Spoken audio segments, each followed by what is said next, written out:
इसलिए नहीं कर सकते हैं कि यहाँ भाषा एक नहीं है, बोली एक नहीं है, परंपरा एक नहीं है, देता भोता एक नहीं है, खान पान रहन सहन कोई भी तरीका एक नहीं है जो पूरी इंडिया को आप एक से जस्टिफाई कर सकते हैं। यानी भारत क्या होगा, राज्यों का संघ होगा, union of states, states of country of, मैंने सभी स्टेट्स को मिला के कंट्री होगा।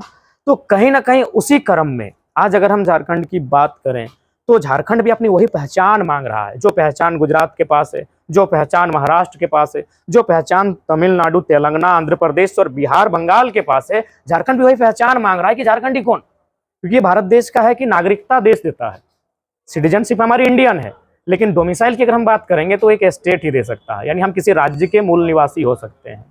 तो वही झारखंड आज अपनी पहचान को मांग रहा है। पहचान इसलिए मांगा क्योंकि 23 सालों के झारखंड ने क्या देखा।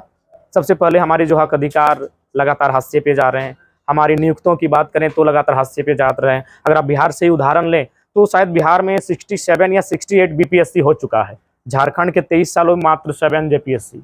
यानी हर स्तर से झारखंड में जो है एक ऐसी स्थिति उत्पन्न हुई है जो इस राज्य के हितार्थ के लिए कतई नहीं है। और अभी उस राज्य में ऐसा तो नहीं होना चाहिए जो राज्य 88 साल के संघर्ष के बाद 88,000 लोगों के बलिदान के बाद बना है, उस राज्य के साथ तो ये भेदभाव कतई नहीं होना चाहिए। हाँ, अगर ये किसी अन्य राज्य में होता, क्योंकि उन्होंने राज्य मांगा और बदले में राज्य मिला, जैसे छत्तीसगढ़, उत्तराखंड, गुजरात और महाराष्ट्र का बनना, आंध्र प्रदेश और तेलंगाना का बनना, लेकिन झारखंड राज्य एक अलग पृष्ठभूमि के साथ तैयार हुआ है। यहाँ 88 साल लगा है, 1912 में पहली बार इसकी डिमांड हुई थी, 1928 में जब साइमन कमीशन आया था तो वहाँ उनको लिखित दिया गया था, 1940-42 के आसपास जब गांधी जी नेताजी दौरा कर झारखंड का, तब भी जयपाल सिंह मुंडा ने उनके कानों में झारखंड अलग राज्य की बात को कही है।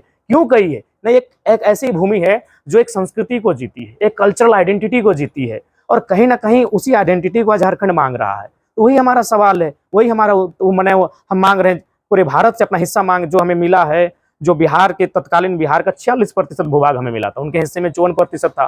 तो 46% जो भूभाग हमने मिला, हम तो स्पष्ट कहा बिहार हमारा बड़ा भाई है, बंगाल हमारा बड़ा भाई, हम बंगाल प्रेसिडेंसी में थे, उसमें उड़ीसा भी था। तो जो भाई भाई का आपस में बंटवारा हो चुका है तो उनको भी बड़ा भाई होने का फर्ज निभाना चाहिए, और जो हमारे मूल अधिकार है उन पर किसी भी प्रकार का उन्हें अड़चन नहीं उत्पन्न करना चाहिए। लेकिन आज अगर आप हाल फिलहाल पेपर पढ़ रहे थे, उसमें तो स्पष्ट लिखा था कि गांव में जो टेंडर होता है, जिसमें आप सड़क का टेंडर लेते हैं, छोटी मोटी गलियों का टेंडर लेते हैं, वहां भी यूपी बिहार के लोग टेंडर को उठा के ले जा रहे हैं। तो बताइए झारखंड का निर्माण अलग क्यों हुआ? हमारी किसी से कोई वैमनस्यता नहीं है, हमने स्वीकार किया संवैधानिक दृष्टिकोण से बिहार हमारा बड़ा भाई है, बंगाल हमारा बड़ा भाई है, उनका हिस्सा सुरक्षित है, हम उनके हिस्से पर कभी नजर नहीं दौड़ाएं, ना कभी नजर गड़ाएं। तो फिर हमारा हिस्सा जो मिला है, जिस टुकड़ों को हमको दिया गया है, उसमें रहने बसने का, खाने कमाने का मैंने अधिकार हमें मिलना चाहिए, यही हमारी मांग है। 32 के बाद जो लोग यहाँ पे आए जिनके पास 32 का खतियान नहीं, उन्हें स्थानीयता का हक नहीं।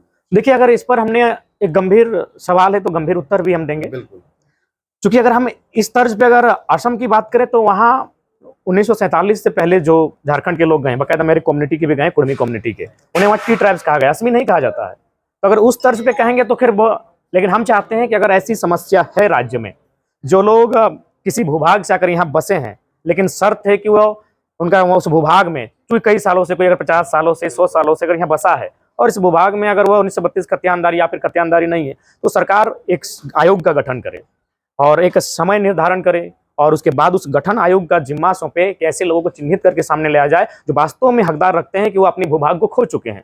क्योंकि यहाँ देखिए, अभी बहुत सारे, मैं बाकायदा नाम नहीं लूंगा, ये तो स्वाभाविक है, अभी हम ट्रेनों में भीड़ देखते हैं कि एक पर्व उन्होंने झारखंड में त्योहार को मनाया, दूसरे पर्व को मनाने के लिए अपने जो मूल प्रदेश है वहां चले जा रहे हैं। दैट मीन उनका अपने राज्य से कनेक्शन है।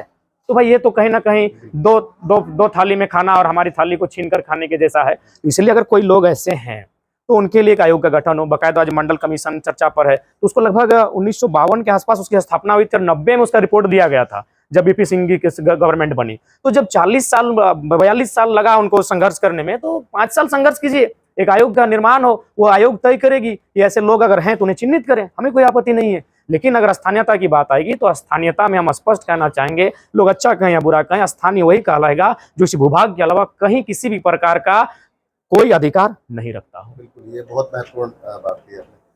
कुर्मी कुर्मी को SC/ST का दर्जा दी जाए, तो इन दिनों काफी विवाद छिड़ा हुआ है, तरह तरह की बातें हो रही हैं और राजनीतिक रूप से लेकर धरना प्रदर्शन भी किया जा रहा है। इसको लेकर आप क्या सोचते हैं? देखिए, मेरा मानना है कि ये बहुत कई वर्षों से पुराना आंदोलन है। चूंकि आप धनबाद की परिपाटी में है तो मुझे लगता है आप कुर्मी मूवमेंट को समझ पाएंगे। आप अगर धनबाद के किसी भी कोयला खदान को अगर चेक करते हैं, जांच करते हैं, तो मेरा मानना है उसमें 70 to 80% जो जमीन मिलेगी वो कुर्मी कम्युनिटी की मिलेगी। आप किसी भी चले जाएं, गोधर चले जाएं, आप बघमारा चले जाएं, अगर फिर अगर धनबाद पार होकर बोकारो में दुगदा, चंद्रपुरा, फुसरो, बेरमो, कहीं आप चले जाते हैं, जो कोल सेक्टर आपको मिलेगा।